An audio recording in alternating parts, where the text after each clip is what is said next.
গোপালগঞ্জের কাশিয়ানীতে চলন্ত যাত্রীবাহী সোহাগ পরিবহন নামক একটি বাসের পেছনে টুঙ্গিপাড়া এক্সপ্রেস নামক আরেক বাসের ধাক্কায় 2 জন নিহত হয়েছে। এ ঘটনায় আহত হয়েছে অন্তত 15 জন।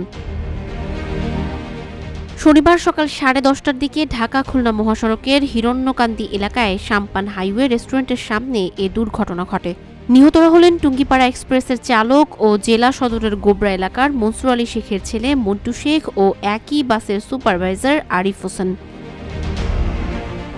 বিষয়টি নিশ্চিত করে ভাঙা হাইওয়ে পুলিশের উপপরিদর্শক মোহাম্মদ শাহাদাত হোসেন বলেন, ঢাকা থেকে ছেড়ে আসা টুঙ্গিপাড়া এক্সপ্রেস ও সোহাগ পরিবহন খুলনার দিকে যাচ্ছিল।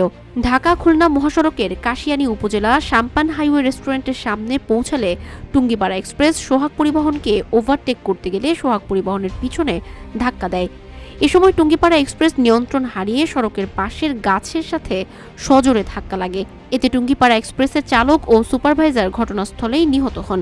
আহত হয় অন্তত 15 জন। খবর পেয়ে পুলিশ ও ফায়ার সার্ভিসের কর্মীরা হতাহতদের উদ্ধার করে কাশিয়ানী উপজেলা স্বাস্থ্য কমপ্লেক্সে ভর্তি করে। এ বিষয়ে আইনানুগ প্রক্রিয়া চলমান রয়েছে।